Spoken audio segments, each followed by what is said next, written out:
आजच्या कार्यक्रमाच्या अध्यक्षाची परवानगी घेऊन आपण कार्यक्रमाला चालू करतोय. तर शेवगा पीक पाणी व परिसंवाद. तर शेवगा आपल्याला माहिती आहे की एकदम सोपं पीक आहे. कमी पाण्यात येतंय, कमी खर्च देतंय, उत्पन्न देऊन जातंय. पण त्याच्या ज्या काही अडचणी आहेत, त्याला जे काही लागते, कमी लागते, ते त्या वेळेत देणं गरजेचं आहे. आणि या सर्व गोष्टी आपल्याला जाणून घेण्यासाठी आज तुम्ही सगळे इथं आला आहात. तर शेवगा लागवड असेल, भार व्यवस्थापन असेल, त्याचं पाणी नियोजन असेल, किंवा त्याचं खत व्यवस्थापन असेल, किंवा त्यात होणाऱ्या रोग व्यवस्थापन असेल, किडीचा प्रादुर्भाव असेल, या सगळ्या गोष्टी आज आपल्याला इथं मिळणार आहेत. आणि कार्यक्रमात जर तुमच्या काही शंका असतील, जे आपले मार्गदर्शक आहेत, तुम्हाला मार्गदर्शन करणारच आहेत, त्या दरम्यान तुम्हाला काही शंका असतील तर एखाद्या हातावर, पेनावर, चिठ्ठीवर कुठेतरी नोट डाऊन करून घ्या. आणि आपण त्या श्रोत्याचं किंवा त्याचे मार्गदर्शक आहेत त्यांचं बोलणं झालं तर त्यांना आपण ते प्रश्न देऊ आणि त्याचे उत्तर आपण त्यांच्याकडून जाणून घेऊया. तर सर्वप्रथम मी गाडवे सर यांना विनंती करतो की आपण आता अगोदर सत्कार समारंभ चालू करूया. प्रथम देशमुख साहेबांचा सत्कार होईल.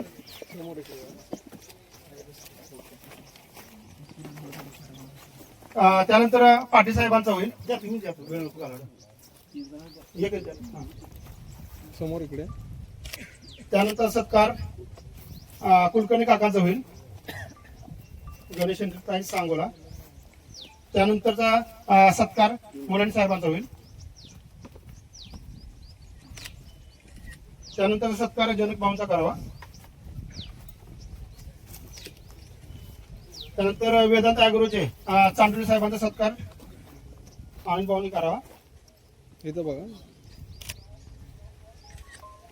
त्यानंतर सुनील कदम यांना मी विनंती करतो त्यांनी अंबादास साहेबांचा सत्कार करावा.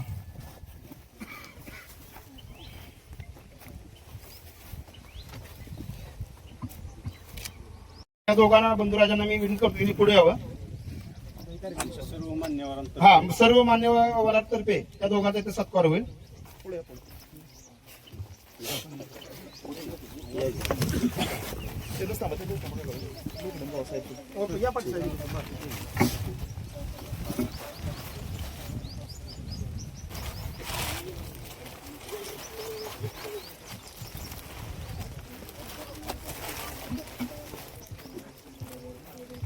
समोर बा इकडे समोर.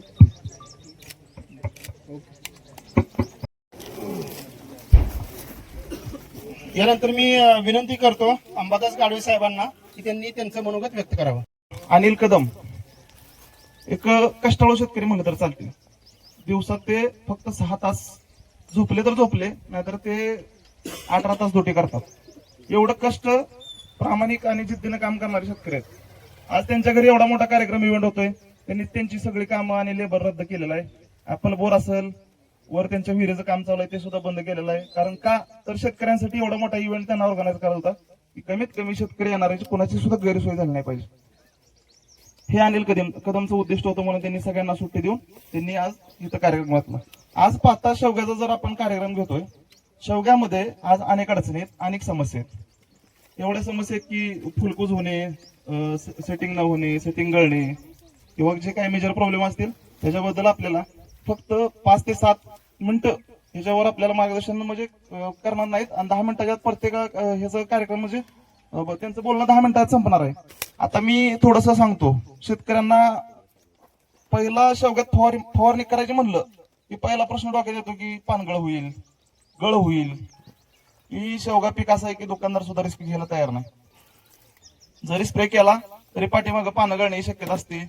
हे शेतकऱ्यांना जे अडचणी आहेत ना त्याच्यावर मी फक्त 5 मिनिटं तुम्हाला केमिकल बद्दल सांगतो. मी सध्या BSF इंडियामध्ये कार्यरत आहे, सांगोला पंढरपूर बघत आहे. मी तुम्हाला फक्त केमिकल बद्दल 2 ते 3 फवारण्या सांगणार आहे BSFच्या, की ते तुम्ही कधीही घेऊ शकता. आज तुम्ही केमिकल मध्ये जर आळीसाठी उपयोग करत असाल तर तुम्ही इमामेक्टिन सोडून अजून पुढे काही थोडंफार एखादी डेलिगेटच्या वगैरे गेला असाल, बरोबर ना?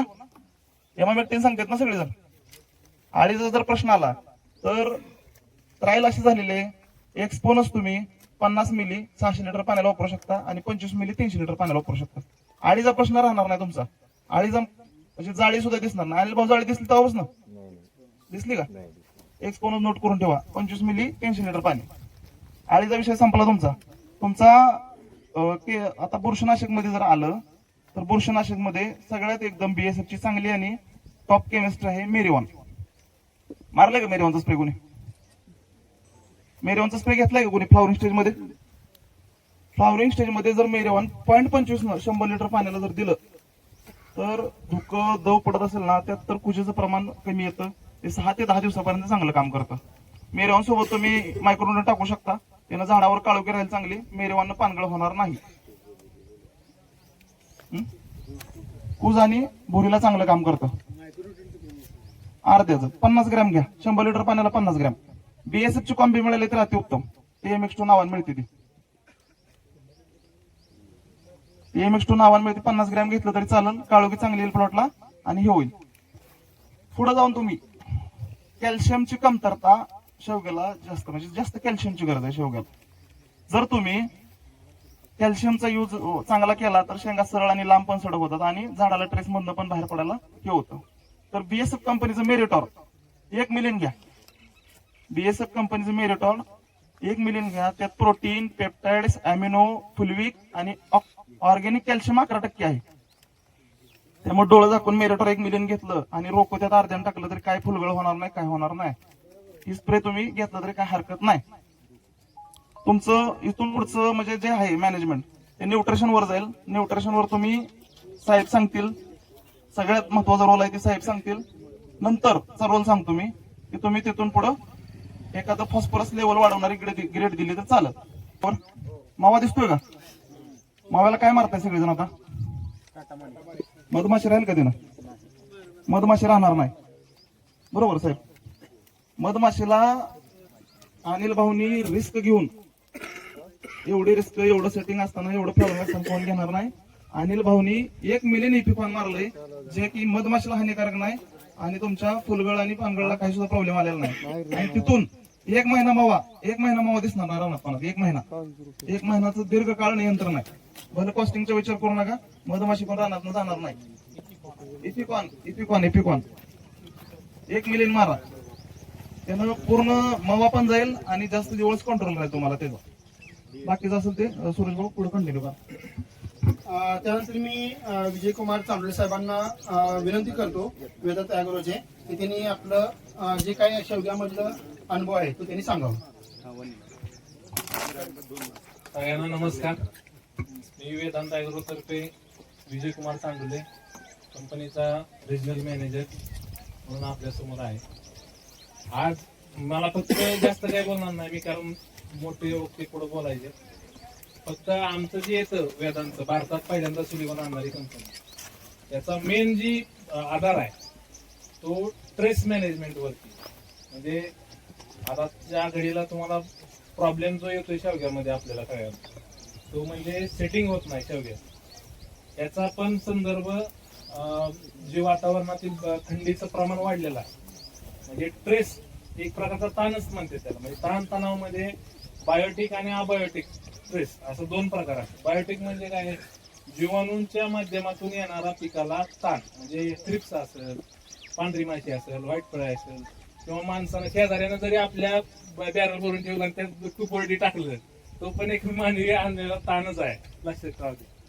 तर ह्याला बायोटिक स्ट्रेस म्हणतो आपण. आणि अबायोटिक म्हणजे निसर्गानं जो आपल्याला दिलेला आहे, म्हणजे ऊन, वारा, पाऊस, थंडी किंवा पाण्याच्या माध्यमातून, मातीच्या प्रतीनुसार जो काही पिकाला ताणतणाव येतो, त्याच्या माध्यमातून जो पिकाला ताण येतो त्याला आपण अबायोटिक स्ट्रेस असं म्हणतो.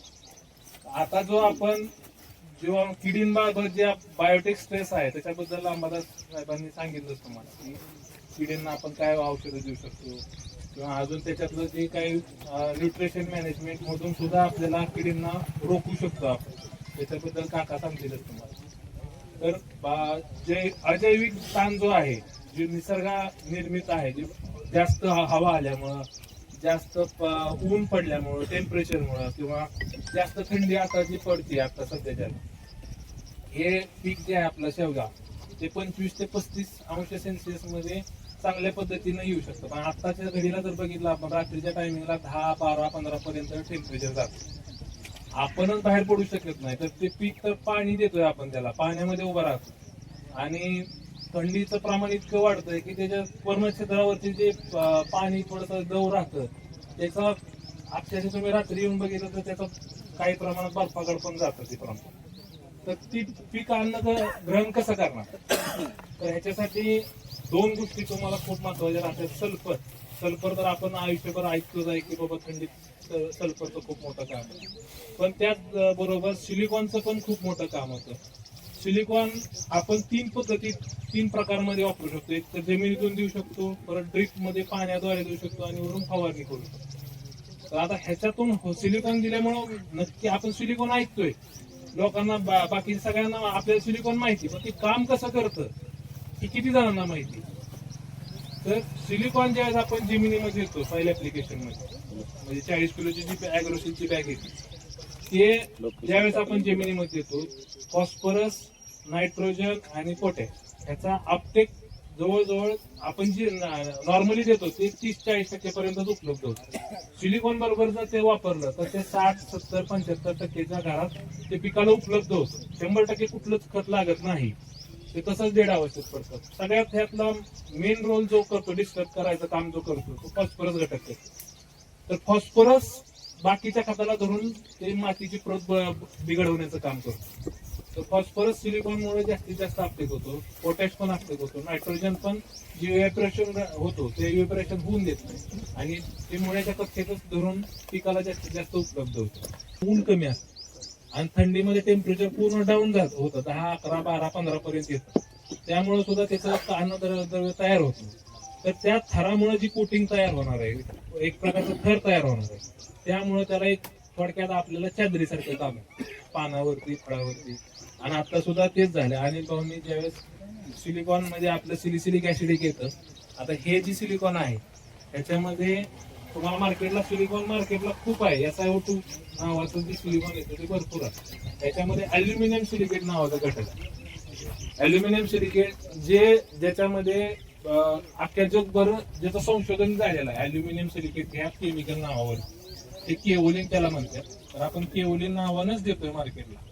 भारतात पहिल्यांदा आणणारी सिलिकॉनची कंपनी. तर हे जे काम करतं ते थरा आणण्याचं काम करतं. ह्याचं पाण्यात संयुक्त ज्यावेळेस होतं तर त्याचं सिलिसिलिक ऍसिड मध्ये रूपांतर होतं आणि ते पिकं उचलते. डायरेक्ट सिलिकॉन पिकं घेत नाहीत. तर ते सिलिसिलिक ऍसिड जे आहे ते मायक्रोसिलच्या स्वरूपामध्ये आपण त्याच्यामध्ये सिलिसिलिक ऍसिड 45% येतं. अजूनपर्यंत मार्केटला कोणाचंही 45% सिलिसिलिक ऍसिड येत नाही आणि पुढची 10 वर्ष सुद्धा येईल ह्याची गॅरंटी नाही. कारण आपण ह्याच्यावरती खूप काम केलेलं आहे, इम्पोर्टेड आहे सिलिकॉन. 45% सिलिसिलिक ऍसिड मुळे अजून त्या सिलिसिलिक ऍसिड जास्तीत जास्त अपटेक होऊन पर्णछिद्राची जाडी चांगल्या पद्धतीने वाढते आणि त्या थरामुळं कुठलाही प्रकारचा ताणतणाव येऊ दे, ऊन, वारा, पाऊस.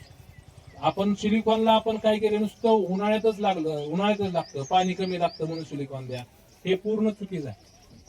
उन्हाळ्यात बरोबर थंडीत सुद्धा तेवढ्याच पटीनं काम करतं. पावसाळ्यात सुद्धा नायट्रोजन अपटेक होऊन पानं पिवळी पडतात, तर त्याच्यामध्ये सुद्धा काम करतं सिलिकॉन. हे कोणत्याही प्रकारचा नैसर्गिक ताणतणाव सहन करण्याची ताकद तुमच्या सिलिकॉनमुळे येणार. त्याचबरोबर अनिल भाऊंनी आज जो कार्यक्रम घेतला आपण, हे फायटोसिल मध्ये ऑर्गॅनिक मधलं बुरशीनाशक आहे. हे सिस्टेमिक आणि कॉन्टॅक्ट असं दोन्ही प्रकारे मध्ये काम करते आणि महत्वाचं म्हणजे 0 रेसिड्यू आहे. जे आज तुम्ही आज जरी मारलं उद्या जरी सॅम्पल चेक केलं, डाळिंबात तर ऑलरेडी वापरतातच युरोप एक्सपोर्टच्या प्लॉटला, पण शेवग्यामध्ये असं कोणतंही पीक असू तुम्ही हे जो 20-25 दिवस चांगल्या पद्धतीनं काम करतोय आणि सेंद्रिय आहे. महत्वाचं तुम्ही आज मारलं उद्या खाल्लं तरी तुम्हाला अडचण कुठल्याही प्रकारचा नाही. आणि सिलिकॉन बरोबर दिल्यामुळे ह्यानं होतंय का, ह्याच्यात लवंगाचं तेल वगैरे पण आहे, ह्यानं स्टोमाटा पर्णछिद्र अजून जास्त ओपन होतं. याची स्पेशालिटी आहे की ह्याला दैवारात जास्त मारायचं. डाळिंबामध्ये लाल शेड वगैरे येतो, करपा येतो, कुजवा येतो. बोरीमध्ये आम्ही मागच्या गायगावांमध्ये कार्यक्रम झाला, स्पेशल याच्यासाठी झाला.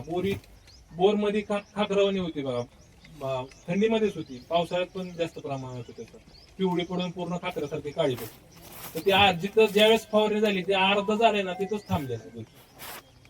आता इथं सुद्धा जी पानं आपल्याला फुलं जी कुजलेली दिसतात, पाणी साठून राहून सकाळी दैवाला त्याचं पूजीमध्ये रूपांतर होतं, ते सेटिंग होतं. सगळ्यात मेन अडचण आताच्या घडीला ती आहे की दैवारामुळं किंवा थंडी जास्त असल्यामुळं पाणी जास्त टिकून राहून पानं होते, दव जे राहतं त्याच्यामुळं फुलाचं सेटिंग मध्ये रूपांतर होत नाही, सेटिंग होत नाही. तर ही त्याच्यामुळं बुरशीनाशक चांगल्या पद्धतीनं काम करते आणि सिलिकॉनमुळं स्ट्रेस मॅनेजमेंटचं काम करतं. थर तयार झाल्यामुळं अशा पद्धतीनं सेटिंगला तुम्हाला जास्तीत जास्त फायदा होतो. ह्याचं 1 ग्रॅमचं प्रमाण आहे फायटोशिलचं आणि मायक्रोशिल घेतलं तर 1 ग्रॅमचं आहे आणि जर केओलिन घेतलं तर 3 ग्रॅमचं प्रमाण आहे. अशा पद्धतीनं तुम्ही घेऊ शकता आणि ड्रीपद्वारे द्यायचं असेल तर ते 2 किलोचं बॅग देऊ शकता. त्याच्यामध्ये 99% सिलिकॉन आहे. ड्रीप मधून पण आपण ट्रेस मॅनेजमेंट करू शकतो आणि सॉइल ऍप्लिकेशनचं 40 किलो मध्ये एकरी 2 किलो प्रमाण आहे ट्रीप मधून द्यायचं आहे आणि फवारणीतून दोन्ही 1-1 ग्रॅमचं आहे. बाकीची पिकं असतील तर फायटोशिल 2 ग्रॅमला चालतं, पण शेवगा जरा थोडंसं सेन्सिटिव्ह आहे त्यामुळे आम्ही 1 ग्रॅम देतोय आणि 1 ग्रॅम सुद्धा चांगले सुंदर रिझल्ट असतो. शेवगा एक असं पीक आहे आपण एक्सपोर्ट करतो. एक्सपोर्ट मधला जगभराची जी बुक आहे पावडरची, शेवग्याच्या पानाची पावडर बनती, 90% शेवग्याची पावडर आपण भारत सप्लाय करतो. आपल्या भागात चांगल्या पद्धतीने शेवगा होतो तर आपण त्या म्हणजे वाळवून जी पावडर बनतो आपण त्याच्याकडे पण आपण स्वतः वळलं पाहिजे. ग्रुप शेतीतून म्हणा की त्यासाठी एक थोडस आपण त्याच्यात वेगळं सेशन करू शकतो. पण खूप महत्वाचं पीक आहे. 90% सप्लाय आपण भारत करतोय एक्सपोर्ट मध्ये, हे लक्षात राहू द्या. आणि ऑर्गॅनिक साठी त्याला भर जास्त द्यावा लागतो. त्यामध्ये तुम्हाला फायटोशिल, मायक्रोशिल आमची उत्पादनं चांगल्या पद्धतीने काम करू शकतील. बाकीचं जे आहे पिकाबद्दलची माहिती साहेब सांगतील तुम्हाला. धन्यवाद. जी शेवग्या शेतकऱ्यांची अडचण आहे, अनिल भाऊ तुम्हाला सांगतील 10 मिनिटांना की त्यांची परिस्थिती काय होती आणि काकाचे विषय सांगणार आहेत. आणि गोल्डवर कोण बोलणार आहे आणि हे चांगलं आता नोट करा की सगळेजण की इम्पॉर्टंट आहे. आता कसं ते काका समजून सांगतील तुम्हाला. नमस्कार शेतकरी बंधू आणि मान्यवर. आज इथं कार्यक्रम घ्यायचा उद्देश 2 होते. कष्ट करणाऱ्या माणसाच्या पाठीवर एक थाप पडली म्हणजे त्यांना अजून ऊर्जा मिळते, अजून हुरूप येतो आणि नव्यानं कामाला माणूस लागतं. तसं कदम बंधूंनी जे कष्ट घेतलेत त्याबद्दल काही वादच नाही. आणि तुमचा सत्कार आम्हाला करायचा, याच्यावर शेतकऱ्यांची गप्पा गोष्टी करायच्या आहेत, गुजू गोष्टी करायच्या आहेत. या नादानं सगळंच काही जे बोलायचं आहे ते 2 मिनिटात नाही बोलू शकत आहे. या माध्यमातून ओळखी होतील, एकमेकांना फोन नंबर मिळतील, काहीतरी होईल. ज्यांना जी अडचण आहे ती पर्सनली त्या माणसांना कॉन्टॅक्ट करून विचारतील. एक गेट टुगेदर आपण शेतकऱ्यांचं करूया, एक प्लॉट दाखवूया. तसं यापेक्षा पण सुंदर प्लॉट येतात, पण ते वेगळ्याच वातावरणात येतात. ही जी सध्याचं रात्रीची खूप थंडी आणि दिवसाचं खूप तापमान, हे विषम तापमान जे आहे, हे विषम तापमानात शेवग्यासारखं नाजूक फुल सेट होणं ही फार म्हणजे कष्टाची बाब आहे. त्यासाठी त्यांनी खूप कष्ट घेतले, त्याबद्दल त्यांचंही अभिनंदन. तर या पिकाचं जे सगळं यश आलं, त्यात जे रूट झोन तयार झाला आहे त्यासाठी यांनी पण बायोमास भरपूर वापरलेला आहे. शेतकऱ्यांनी जमिनीचा प्रोत पण चांगला आहे आणि हा जो प्रोडक्ट वापरला सीबी गोल्ड, तर हा Bhabha atomic research centre Mumbai यांच्या मार्फत पाटील साहेबांनी इम्पोर्ट केलेला प्रोडक्ट आहे.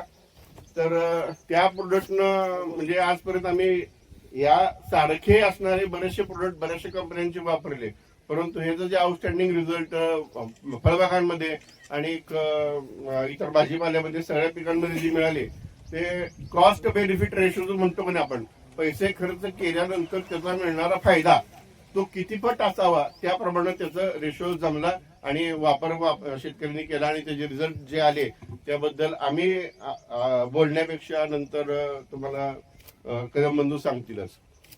त्याच्या वाढीसाठी सुरुवातीला छाटल्यानंतर त्याची जी ग्रोथ होणार आहे त्यासाठी नायट्रोजन, फॉस्फरस, पोटॅश सुरुवातीला वाढीसाठी काय पटापटा त्याची ग्रोथ व्हावी म्हणून आपण नायट्रोजन जर जास्त देत गेलो तर त्याची काडी छोटी राहणार, त्याच्या ब्रांचेस म्हणजे उपफांद्या या ना फुटता एक शिवडी झाड जाणार, ते नको आहे आपल्याला.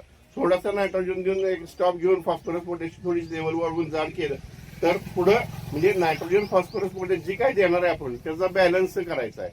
मग देताना आपण देतोच आहे, म्हणजे शेणखत आपण टाकलेलं त्यानंतर वरखताचा डोस टाकून नंतर आपण परत वॉटर सोल्युबल देतोच आहे, पण ते झाडानं घ्यायला पण पाहिजे, ते जमिनीमध्ये फिक्स होऊन बसते.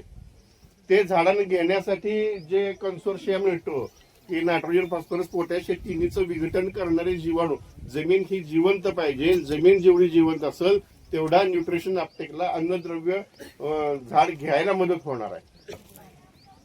न्यूट्रिशन मध्ये, अन्नद्रव्य व्यवस्थापनामध्ये छाटणीनंतर ज्या वापरायचे, जर माझा पर्सनल नंबर घ्या किंवा साहेबांचा घ्या आणि आपण फोनवर बोलू. वेळेअभावी खूप काही बोलता येत नाहीत, कारण मेन व्यक्तींसाठी वेळ देणं हे अतिशय गरजेचं आहे. त्यामुळं मी जरा थांबतो इथं.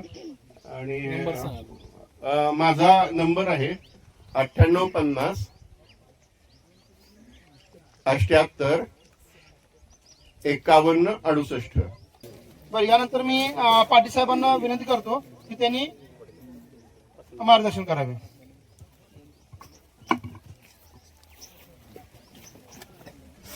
सगळ्यांना नमस्कार. आजच्या कार्यक्रमाचे अध्यक्ष म्हणलं तर माझे गुरु, माझे मार्गदर्शक योगेशजी कुलकर्णी साहेब, त्यांना आम्ही प्रेमानं काका म्हणतो. माझे दुसरे गुरु, माझे स्नेही विनोदजी देशमुख साहेब, त्यांच्या नावापुढं डॉक्टर लावलेलं त्यांना आवडत नाही. त्याच्या खाली फक्त तुम्ही परफेक्ट एंटरप्राइजेस एवढंच वाचताय. ते मायक्रोलॉजी PhD डॉक्टर विनोदजी देशमुख हे माझे दुसरे गुरु. त्यांच्याबरोबर आलेले त्यांचे सहकारी इब्राहिम सर, वाघमोडे साहेब, दुपडे साहेब. आणि हा कार्यक्रम इथं घ्यायचाच म्हणून जेव्हा जर रान ज्यांनी केलं ते अंबादास गाडवे साहेब आणि आमचे मित्र विजयकुमार चांडोली साहेब. हितच घ्यायचा हा कार्यक्रम. का घ्यायचा? तुम्हाला यावं लागतंय. ही माझी अनिल भाऊंना भेटायची माझी दुसरी वेळ आहे. दरवेळेस कंपन्या आयोजक असतात आणि कार्यक्रम घेतला जातो. मला कालपासून हे जे तुमचे व्हिडिओ व्हायरल झाले, लांब लांबनं फोन आले. तुम्ही माझ्यासोबत असताना करगणी, कराड, पाटस, पुणे इकडून फोन आले. कंपनी प्रमोट करून कार्यक्रम घेत आयोजक हे कोण आहे? जर जे हे आयोजक नानासाहेब, कदम साहेब, खांडेकर साहेब आणि आमचे सुरेशदार, सगळ्या कृषी मित्रांनी, शेतकऱ्यांनी हा कार्यक्रम आयोजित केला. मला जास्त काय बोलायचं नाही. मला फक्त एक विषय दिलता, मुळं आणि मुळाचा कार्य. तुम्हाला जशी उत्सुकता आहे, मलाही माझ्या गुरूंचं ऐकायचं असतं. त्यामुळे मी मोजून 2 ते 3 मिनिटात सांगणार. हा प्रोडक्ट आता तुम्ही वापरलाय, ह्याचा गावगावात चाललाय, ही कसा आला, काय सगळं सांगतो. हा प्रोडक्ट म्हणजे मायक्रोरायझा. ह्या मायक्रोरायझामध्ये 2 प्रकार असतात. एक असतो एक्टो मायक्रोरायझा आणि एक असतो एंडो मायक्रोरायझा. मार्केटमध्ये सगळे मायक्रोरायझा म्हणतात, कोण व्यायाम म्हणतं, काय त्याच्याशी आपल्याला देणं घेणं नाही. मुळासाठी मी बोलणार आहे. मुळावर काम करणारी बुरशी ही मायक्रोरायझा. त्याच्यामध्ये असतात 2 प्रकार, एक एक्टो मायक्रोरायझा आणि एक एंडो मायक्रोरायझा. एक्टो मायक्रोरायझा जी आहे ही बुरशी मुळाच्या बाहेरील भागावर काम करते. मुळाच्या बाहेर त्याच्या एक जाड आवरण बनवते असं. आणि एंडो मायक्रोरायझा जे आहे, हा एंडो मायक्रोरायझा हा मुळाच्या आतमधून काम करतो. ते मुळाच्या आतमध्ये अर्वेस्क्युलर नावाचं एक जाळं तयार करतं, ज्याला आपण मराठीमध्ये, शुद्ध मराठीमध्ये मायसिलियम म्हणतो. आणि ही मायसिलियम देशमुख साहेब जवळपास 40 सेंटीमीटर 40 मीटर लांबीच असतं. आणि हे मायसिलियम असतात ना, हे त्या मुळापेक्षा लांब असतात. जे डोळ्यानं दिसत नसतात, ते मायक्रोस्कोपीला बघावे लागतात. आणि आपण इथं आलोय, आपल्याला काहीतरी पाहिजे, आपल्याला काहीतरी हवं असतं. ही बुरशी ही तशी हावरीच आहे, मायक्रोरायझा. पण ह्याचा एक गुण काय चांगला माहित आहे का? ही लांबपर्यंत जाऊन अन्न घेऊन येते. आणि ती अन्न तिच्या जवळ आल्यानंतर का नाही, स्वतःपुरतं 15% ठेवते, 85% परत झाडाला देते. ही तिचा गुण आहे. ह्याला लागतो फॉस्फरस, थोड्या प्रमाणात लागतो नायट्रोजन, आणि महत्वाचं ते वडतं झिंक, बोरान, कॉपर, तांबे, मॅग्नेशियम. जे आता तुमच्या व्हिडिओमध्ये चाललंय की माझ्याला ग्रीनरी आली, माझ्याला सेटिंग झालं, माझ्याला ही झालं, तर फॉस्फरसचं काम असतं कळी काढणं, बरोबर आहे ना देशमुख साहेब? हा, मुळी तयार करणं आणि स्प्राउटिंग, कळीमध्ये पण रोल. तर तो फॉस्फरस पण त्यानंच आणला मायक्रोरायझा. काळोखी आली, त्या काळोखीचं मॅग्नेशियम, त्याचं झिंक त्यानंच ओढलं. आणि ड्रॉपिंग होत नाही, ड्रॉपिंग होणे म्हणून त्यात बोरांचा रोल असतो, बोरॉन पण ह्याच बुरशीने ओढलं. तर ही असा मायक्रोरायझा तुमच्यापर्यंत आला, ह्याच्यावर आता जास्त काम केलं ही माहित नव्हतं. हे जे एक दुर्भाग्य म्हणजे गाडवे साहेब 2 वर्षापासून मला सांगते की साहेब मार्केटच्या ह्याच्यापेक्षा 100 रुपयानं ती महागच आहे, कायच आहे. असतील ती प्रश्न, मला काय मार्केटचं बोलायचं नाही, असतील ती प्रश्न. पण मार्केटला येणारा मायक्रोरायझा हा किती आयपीचा आहे, म्हणजे जीवाणू जे असतात ना, CFU कॉलनी फॉर्मिंग युनिट मध्ये मोजले जातात. त्या बॅक्टेरिया असतात, त्या रॉड शेप असतात, फंगस असतात, ते असं स्पोर मध्ये असतात, आणि मायक्रोरायझा असतो तो प्रोपॅंगुल मध्ये मोजला जातो. मग मार्केटमध्ये कशा प्रकारचे प्रोपॅंगुल आहेत, किती प्रकारचे आहेत, ते आमचे गुरु तुम्हाला सांगतील. साहेब मला काय म्हणले माहितीये का, हे वाक्य मी तुम्हाला सांगतो आवर्जून का, पाटील म्हणले धंदा नाही झाला तर चालेल, धंदा नाही झाला तर चालेल, पण मायक्रोरायझरची क्वालिटी कमी नाही होणार. मग ठीक आहे म्हणलं, मी बळजबरी अनिल भाऊला म्हणलं वापरून तर बघा म्हणलं काय नेमके. मला तिथून ज्या वेळेस कॉन्फिडन्स भरला, ज्यावेळेस मी अनिल भाऊच्या प्लॉटवर आलो ना, अनिल भाऊला माहित नव्हतं माझा कॅमेरा चालू आहे. आता अनिल भाऊला ते शब्द बोलायला तर बोलणार नाहीत, पण अनिल भाऊ काय बोलले तुम्हाला सांगतो भोगाच्या भरात. म्हणजे ज्या दिवशी मी प्लॉटवर आलो ना, त्या दिवशी कंडिशन पाटील साहेबांना पण दाखवली, पाटील साहेबांना सुद्धा ते ह्याच्यात केलं. हो का पाटील तुमचं ऐका, ह्याच प्लॉटचं कंडिशन आनंद बघा. आणि इकडे इकडे इकडे इकडे प्रत्येक आणि खोडाला पुटी काढली, त्याला पहिल्या पानापासून आपल्या गजरा काय सोडलं त्याला सीबी गोल्ड पहिल्यांदा सोडलं, आणि दुसऱ्या वेळेस 10-54 दिले. खोडाला गजरा सीबी गोल्ड देणं गरजेचं आहे. मुळीवाडीसाठी सीबी गोल्ड इतकं भारी काम करते साहेब की प्रमाण आहे भाई. आणि सीबी गोल्डचं काय नाही बघा, आवर्जून प्रत्येक पिकाला पहिल्या सीबी गोल्ड देणार, तिथनं मोर त्याची सुरुवात. मी देव पूजा करताना सीबी गोल्डच पूजा करायची, सीबी गोल्डची पूजा करायची. अनिल भाऊंचा एवढा विश्वास, म्हणजे ते जरी जास्त त्यांना माहित नसलं तर शेतीतले डॉक्टर आहेत हे त्या दिवशी लक्षात आलं. आता अनिल भाऊला बोलायला तर डायलॉग बोलणार नाही, पण ती जे वेळ होती ना ती, किंवा सगळ्यांचाच मेजर प्रॉब्लेम आहे आपण लक्षात घ्या. आणि पाटील साहेबांनी जी गोष्ट सांगितली ना, खरंच ती सीबी गोल्ड म्हणजे दुसरा कुठला मायक्रोरायझा हा सीबी गोल्ड नसतो, त्या वाक्याला मी सहमत आहे. आता ह्या मायक्रोरायझावरनं ह्याच्यावरनं माझी आणि अंबादासची 2-4 दिवस झाली खडाजंगी व्हायची असं, पण मी त्यांना सांगत होतो एक ना एक दिवस येईल ज्याच्या नावात सीबी गोल्ड आहे, तर सोन्यासारखाच माणूस त्याची पारख करणार म्हणला. ते सोन्यासारखा माणूस अनिल कदमच्या रूपाने इथं सापडला.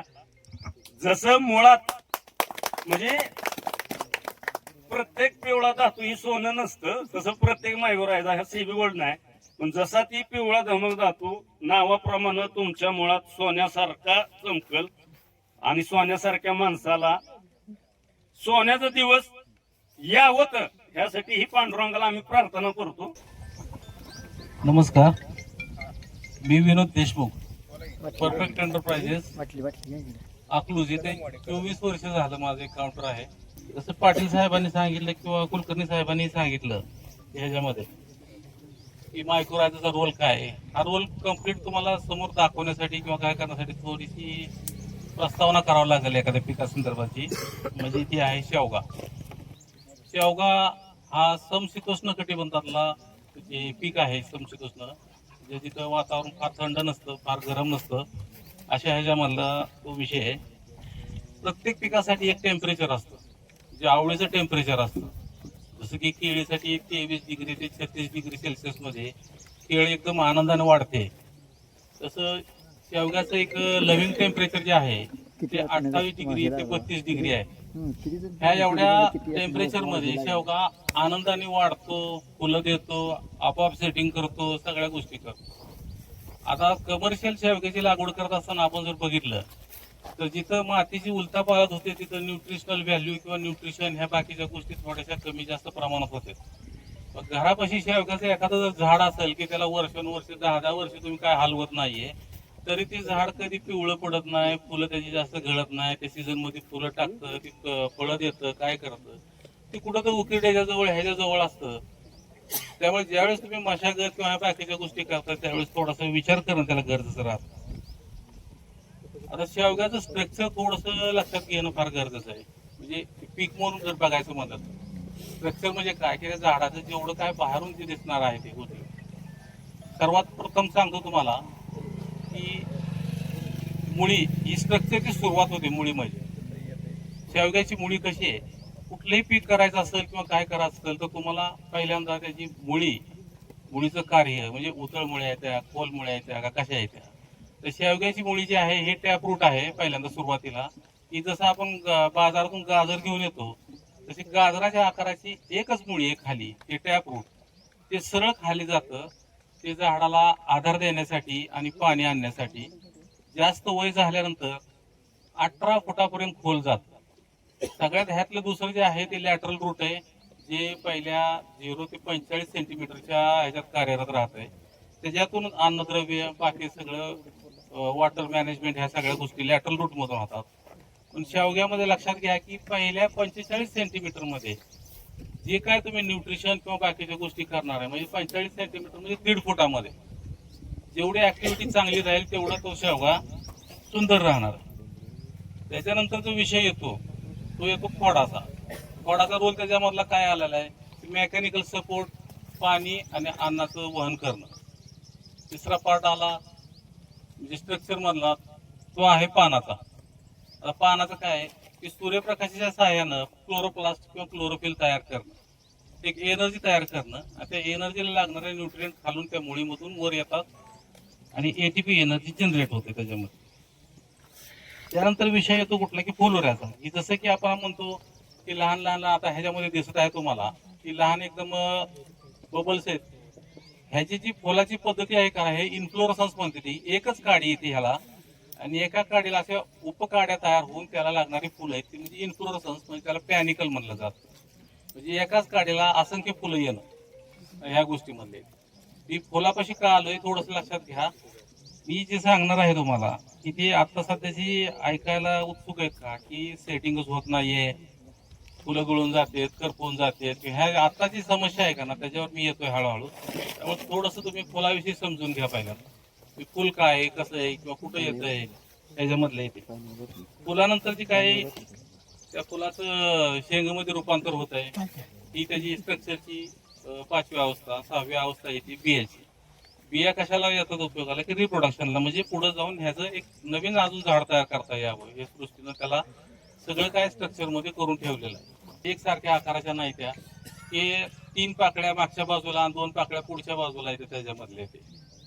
आता त्याच्यामध्ये आता फुलाच्या आतमध्ये गेलं तर जे मेल आपण जे म्हणतो जे मेल ऑर्गन अँथरची केलेलं आहे तर अँथरची संख्या 10 आहे आतमध्ये. उघड्या डोळ्यानं तुम्हाला 5 दिसत आहेत. जे 5 दिसत आहेत ना तुम्हाला ते एकदम फर्टाईल अँथर्स आहेत त्याच्यामध्ये आणि 5 स्टराईल आहेत त्याच्यामध्ये. स्टराईल म्हणजे त्याचा काय उपयोग नाहीये पण ते फुलामध्ये दिलं गेलेलं आहे त्यामध्ये. तर आता हे अँथर म्हणल्यानंतर काय झाले 5 आहे. एका अँथर मध्ये साधारण 3500 ते 7000 पोलन्स असतात. पोलन्स म्हणजे काय, त्यातलं एक पोलन त्या परागकरणासाठी कारणीभूत असतो. तसे 5 दिलेले त्या ठिकाणी म्हणजे साधारण 25,000 ते 35,000 पोलन एका ओव्हरी, पोलन ट्यूब आणि स्टिग्मासाठी दिलेलं आहे. ह्या सृष्टीनं ह्या निसर्गाने दिलंय. म्हणजे 35,000 पैकी एक जरी पोलन त्या स्टिग्माला चिटकला, त्या पोलन ट्यूब मधून आत गेला की तुमची शेंगाची निर्मिती होते. त्याच्यानंतर जी की हाताने केलेली चूक म्हणजे फायटोटॉक्झिसिटी, म्हणजे एखादी बुरशीनाशक किंवा एखादं कीटकनाशक गरजेचं नव्हतं पण ते फवारलं गेलं. असं कीटकनाशक की जी फायटोटॉक्सिटी आणतं त्याच्यामध्ये, म्हणजे एक केमिकलचा एक विषारीपणा त्यात तयार होतो. त्याची एक ठराविक औषध वगैरे काय सांगायचं म्हणलं तर फुलं ओपन झाल्यानंतर हेक्झाकोनाझोल म्हणजे कॉन्टाफ, जे असे नाव नाही घेता येणार, मी टेक्निकल सांगतो. हेक्झाकोनाझोल, प्रॉपिकोनाझोल म्हणजे टिल्ट आहे. झोल ग्रुपची काय औषधं तुम्ही फवारू नका त्याच्यामध्ये, किंवा ओपी ऑर्गनोफॉस्फेट ग्रुपची औषधं जी आहेत किंवा इतर गोष्टीची ती, इव्हन तो कार्बेंडिझम आणि मँकोझेब M45 सुद्धा फुलोऱ्यामध्ये वापरलं गेलं नाही पाहिजे. साप पावडर आणि इमामेक्टिन शेतकऱ्यामध्ये शेवग्याच्या फार पॉप्युलर आहे. तर ती जोपर्यंत फुलं नाहीत तोपर्यंत त्याची पॉप्युलरिटी राहू द्या. फुलं आल्यानंतर त्याच्याकडे बघू नका. प्लॅन्ट प्रोटेक्शनचा पार्ट काय झालाय मोठा नाहीये. शेवगा किंवा कुठलंही पीक घेतलं, 142 पिकात मी काम करतो, कुठलं रॉकेट सायन्स नाहीये. 4 किडी आणि 4 बुरशी आहेत त्या. एकदा ओळख करून घ्या. 2-2च औषधं तुम्हाला बाजारातली उपयोगाला येतील. बाकीची औषधं ह्याची त्याची पाहुण्यानं सांगितलेली, दुकानदाराने सांगितलेली, माझ्यासारख्यांनी ती काय उपयोगाची नाही ती. त्यामुळे फवारणी घेत असताना अर्ली इन द मॉर्निंग म्हणजे सकाळी लवकर घ्या, 10च्या आत संपवा, आता 5 नंतर चालू करा. कुठली फवारणी घ्या, 4-4, 5-5 कॉम्बिनेशन न्यूट्रिशनचे करू शकता, तरी काही होऊ शकत नाही त्यात. किती टेम्परेचरला फवारायचं? टेम्परेचर 32 डिग्रीच्या आतली फवारणी पाहिजे त्याच्यामध्ये मॅक्झिमम. जरी दुपार जरी असले आत्ताच्या वातावरणामध्ये 27-28 इथं असेल असं वाटतंय. त्यामध्ये काय होतं, त्याच्यामध्ये जेव्हा पान उन्हात मारतो, पान गरम झालेलं आहे, आपण औषधाचं कॉन्सन्ट्रेशन केलं असतं, 1 लिटरला 1 मिली टाकलं असतं आणि ते पानावर पडलं की ते वाफून निघून जात आहे. औषध वोलाटाईल राहतं, पाणी फक्त राहतं, त्याचे रिझल्ट कसे येणार? 85% पॉलिनेशन जे आहे की शेंगाची निर्मिती केली जाते ही फक्त कार्पेंटर बी करते. आता हे कार्पेंटर बी म्हणजे काय, ह्याची ओळख करून द्यायला मी इथं जी मधमाशी अशी आहे की जिच्या पाठीवर कसलाच पिवळा ठिपका नाही, नुसती काळी आहे, बारक्या बांबू मधून बाहेर येते बघा, त्याचं मोहोळ नसतं, त्याचं काय बाकीचं काय नाहीये, अशीच मधमाशी आताच्या चालूच्या कंडिशनला तुमचं कल्याण करत. दुसरी मधमाशी आणून ठेवली, मी सुद्धा 4 पेट्या आणून ठेवल्या, ती विस्त वर ठेवून बाहेर काढतोय त्यांना, रोज लाख माशी बाहेर पडती, उडती आणि दुसऱ्याच्या रानात कुठं जाते, संध्याकाळी मुक्कामी मायापाशी. म्हणजे मे बी असा काय हे नाहीये, त्याच्यातून जाणारा माणूस आहे. तसं हे जे काय ह्याचं ठरलेलं जे आहे किंवा मी बोलतोय सांगतोय, मी काय अनुभवलेलं आहे, काय वाचलेलं आहे, म्हणून मी तुमच्या समोर बोलत उभारलो ह्याच्यामध्ये की केमिस्ट्री बदलत नाहीये, त्याला लागणाऱ्या गरजा बदलत नाहीयेत, इतर कुठल्या गोष्टीत फरक काय पडत नाहीये. तुम्ही जर त्याला वेगळ्या पद्धतीने ट्रीट करायला गेला, झाड स्वतः ऑक्सिजन तयार करतं, हार्मोन तयार करतं, फुलं तयार करतं, मुळी स्वतः तयार करतं, सगळं काय तीच करतं. तर तुम्हाला किंवा मला काय वाटतंय की नाही मी असं केलं ते तसं झालं. गोष्ट काय असते की मीडिया, मुळीच्या भोवतीचा जे काय एरिया आहे तो मीडिया चांगला तयार करून ठेवणं की इझिली त्याला सूर्यप्रकाशाच्या सहाय्यानं क्लोरोप्लास्ट एनर्जी तयार केली, शुगर तयार झाल्यानंतर जे न्यूट्रिशन ऍडिशन करून ते पानाकडे फुलाकडे घेऊन जायचं असतं. तर न्यूट्रिशनल व्हॅल्यूनुसार जर बघितलं तर नायट्रोजनचं गेट वेगळं आहे, फॉस्फरसचं गेट वेगळं आहे, कॅल्शियमचं गेट वेगळं आहे. आता चालूला तापमान कमी झालं तर पोटॅश आणि कॅल्शियम हे जे आहे हे इमोबिलाइज झालेलं आहे, कॅल्शियम कमी पडतंय, त्यामुळं पोलन ट्यूब वाढत नाहीये. मला सांगितलेल्या 5 अंतरमधली जी एक पोलन ट्यूब होती स्टिग्मा याचा, ते वर येत नाहीये. टेम्परेचर अजून डाऊन झालेलं आहे किंवा दायवर पडलंय तर ती पोलन ट्यूब थोडीशी संकुचित झालेली आहे. ही जवळजवळ 24 वर्ष झालं ह्याच्यामध्ये करतोय. गोड आळी ही त्यावेळेस तुम्ही जी हार्ड छाटणी घेता त्या टायमाला तुम्ही थोडंसं पेस्टिंग जिथं कट मारला त्याच्यावर करणं किंवा 1-2-3 औषधं कीटकनाशक एकत्र करून फवारणी करणं ही त्याला गरजच आहे. ती खोड आळी हा विषय हा सुरुवातीचा आहे, आता तुम्हाला त्याचं नुकसान दिसायला लागलेलं आहे. आणि त्यासाठी पारंपरिक ज्या गोष्टी क्लोरोप्लस सायपर वगैरे वापरलं जात होतं त्यापेक्षा 4च्या सायकल ब्रेक करायचे असतील तर क्युराल फॉस आणि कोराजन एकत्र करून तुम्ही वापरा. 4च्या 4 गोष्टी तुमच्या मनासारख्या होतील त्याच्यामधल्या. म्हणजे जे काय आळी मोरून अंडी राहते, अंड्यातनं परत आळी तयार होती, परत अजून पोटातनं भुसा काढते, ही जी सारखं चालू राहते ती कुठतरी थांबल त्याच्या. दुसरी काय अडचण असते तुम्हाला सांगू शकता तुम्ही. पाटील साहेबांचा मायक्रोरायझा जे पाहिलं का, मी 24 वर्षाची सांगत होतो तुम्हाला, सारखं सांगतोय. हा सांगितलं की मग सकाळी लवकर नाहीतर मग संध्याकाळी 5च्या पुढं. उन्हाळ्यामध्ये 10च्या आत 32 डिग्रीच्या पुढे जाऊ नका. तापमान जर 32च्या पुढे गेलं शक्यतो तर मग सकाळचा थांबवायचं. वापर तर चांगला. सकाळी किंवा संध्याकाळी 5 नंतर स्प्रे केलं काय अडचण? हा ह्या वातावरणात तुम्ही दिवसात कधी घेतले तर चालतं. तर ते मायक्रोरायझा वापरायचे फायदेची होते का ना की जे धुक्यात प्रमाण तर संध्याकाळी 7 वाजता चालू होतं आमच्या तिकडे करगणी भागात. बर त्या टायमिंग संध्याकाळी स्प्रे कसा घ्यायचा? नाही आता कसं होतं की मला सुद्धा 4 ब्लोअर लागते. सकाळी एक, संध्याकाळी एक, दुसऱ्या दिवशी एक असं करतो. कारण धोकं जर लगेच पडत असेल तर ते औषधं किंवा जे काय खतं फवारणार आहे त्याचा काय उपयोग होणार नाही. पण साधारण आता चालवलं जर बघितलं की 4 वाजता टेम्परेचर बऱ्यापैकी असतं, फवारण्याजोग आहे. मग 4ला चालू केलं तरी जमतं. 4 ते 6 मारलं, एक तासभर ट्राय झालं तरी आपलं काम होतं. आणि ज्यांना पाणी जास्त लागतंय फवारायला 1-2 बॅरपेक्षा एकदम पाणी बनवून ठेवू नका. बनवलेलं पाणी 1-2 तासात संपावं. काय होतंय बऱ्याच वेळा फोन असा आम्ही अटेंड करतो की औषध बनवून ठेवलं तर एसटीपी खराब झाला, लाईट गेली किंवा काय झालं, आता मारू का. पण 3-4 तासानंतर ते बनवलेलं औषध काय फारसं काम करत नाही. त्याचं डिग्रेडेशन म्हणजे त्याचं कुजणं चालू होतं. ते औषधं आपण मिसळलेली असतात एकमेकात, ती रसायन आहेत, 1-2 मिसळले की तिसरं बनणार आहे. त्यामुळे ते बनवलेलं औषध फार काळ ठेवू नका. किंवा जास्त औषध लागत असेल तर वरचेवर औषधं बनवा. एकदम औषध बनवून ते स्टॉक सोल्युशन त्यातलं एका बादलीत 5 लिटर पाणी घ्यायचं आणि प्रत्येक बॅरलला एक पाणी टाकायचं, हे ज्या पद्धती आहेत त्या करून नका. चंद्रावर जरी माणूस गेला असला, मंगळावर काय पाठवलं असलं, इथे एवढी डेव्हलपमेंट झाली, लोक फार पुढे गेलेली ती. पण आता सध्या मानवानं एक झाड स्वतःच तयार केलेलं नाही बरं का. जी काय बी तयार केलेलं आहे हे हायब्रिड केलंय, ह्याचा क्रॉस केलाय, त्याचा क्रॉस केलाय, हुसेनकडे नेलाय, ही इकडे नेलाय. स्वतःच एक तण सुद्धा तयार करता आलं नाही. एक बारक तण तयार करता आलेलं नाही. इतकी क्यू इथे. आणि ही जी असं हवेत उडून ज्या गोष्टी चालल्या त्या की बाबा हे असं आहे तसं आहे, ते कोणाच्या सांगण्यावरून होणार नाहीये. त्याच्यामुळं लक्षात घ्या आणि मार्गस्थ व्हा. माझा नंबर आहे 9822 80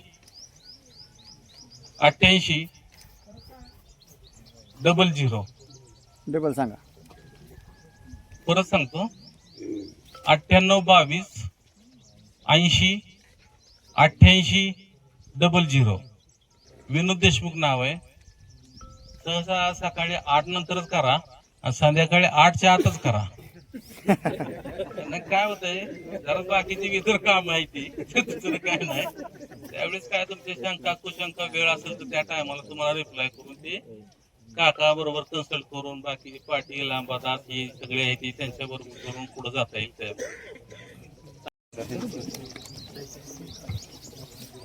धन्यवाद देशमुख साहेब. तर खूप छान अशी माहिती, म्हणजे झाडाच्या मुळेपासून फुल कसं असते, फुल कसं बनतं, फुलात काय प्रकार असतात, सेटिंग कसं होतं, त्यासाठी काय केलं पाहिजे, किंवा औषधा संदर्भात पण सांगितलं, किंवा टेक्नॉलॉजी. म्हणजे आजपर्यंत एवढी दुनिया पुढे गेली असली तर आपल्याला एक तण किंवा एक रोग काय बनवता आलं नाही. मग आपण कोणा जीवावर ओढायचं हा विषय झाला आहे. त्यामुळे प्रत्येक म्हणजे का आपण असं हवेत उडतोय असं मला म्हणायचं, समजून घ्या. तर मराठी असू द्या. मराठी भाषा आहे. त्यानंतर वळेल अशी वळते, त्यामुळं असू दे, वळावं लागते. नमस्कार. माझं नाव जनक वाघमोडे, माळशिरस गाव. माझ्याकडे एक 15 एकर शेवगा आहे. 15 एकर शेवगा आहे. आता तर काही अजून चालू झालेलं नाही. साधारण एक आठवड्यापर्यंत चालू होईल. माझ्याकडे एक साधारण आता एक 30-40 टनाचं सेटिंग आहे तेवढ्या प्लॉटमध्ये. साधारण एक 12 ऑगस्टची छाटणी आहे. 12 ऑगस्टची छाटणी आहे. एक मागच्या 15 दिवसापर्यंत सेटिंग झालेलं आहे. आपल्या भागात जर बघितलं तर ह्या एक जेव्हापासून थंडी पडली त्या पुढे काही कोणाला सेटिंग नाही. शक्यतो एक वातावरणाचा फरक असावा. मधमाशी नाहीये.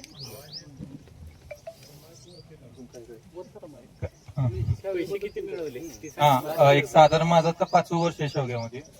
आणि पहिले एक साधारण तेवढ्या क्षेत्रामध्ये प्रत्येक वर्षी 1 कोटी रुपये होऊन जाते ती एक रेटची सरासरी मिळते. कमी रेट असला काय असलं तरी त्याची एक सरासरी 15 एकराचं उत्पन्न 1 कोटी रुपयाच्या आसपास वर जातच, कोटीच्या वरती जात. बेस्ट मागच्या वर्षी 1.25 कोटीच्या वरनं गेलोय. बेस्ट त्याच्या आधीच्या वर्षी एक साधारण पहिल्या वर्षी 9 एकर मध्ये 90 लाख काय असत होतं.